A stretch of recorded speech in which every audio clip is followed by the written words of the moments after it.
Sidak yang dilakukan Bupati Aceh Jaya ke sejumlah dinas melihat kedisiplinan para abdi negara pada saat hari terjepit ataupun pasca libur.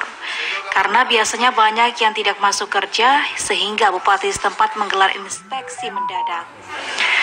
Dari pantauan TVRI Aceh, pada saat sidak berlangsung, sejumlah pegawai terlihat kalang kabut saat kedatangan orang nomor 1 di daerah setempat.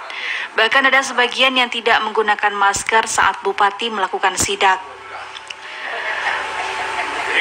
Pada hari terjepit, Bupati Aceh Jaya mendatangi berbagai dinas seperti DPKK, Bapeda, Inspektorat, PUPR, dan Dinas Pertanian.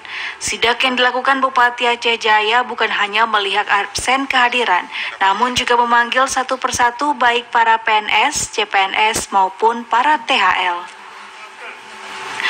Bupati Aceh Jaya Teguh Irfan TB menyebutkan dari hasil kunjungan ke sejumlah instansi, kehadiran para ASN dan tenaga harian lepas atau THL mencapai 99% kehadiran. Ia mengatakan hanya 1% saja yang tidak hadir dengan berbagai alasan baik karena sakit, cuti hamil maupun melahirkan. Sehubungan dengan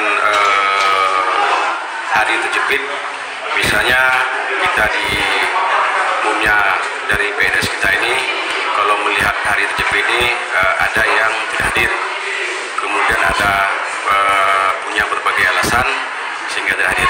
Jadi hari ini semua pejabat eselon yang ada di Bupati Jaya kita sebar untuk melakukan sidak ke masing-masing SKPK. Jadi alhamdulillah semua PNS kita 99% hadir. Yang sekian persen lagi kemudian ada yang cuti melahirkan dan ada yang memang sakit. Lebih lanjut, ia mengatakan bagi ASN dan tenaga harian lepas yang kedapatan tidak masuk kantor pada hari terjepit, maka akan diberikan berbagai sanksi baik ringan maupun berat. Dirinya juga mengapresiasi kepada seluruh ASN yang tetap hadir pada hari terjepit setelah libur Isra Mi'raj. Dari Aceh Jaya, tim liputan TVRI melaporkan. Memasuki libur Isra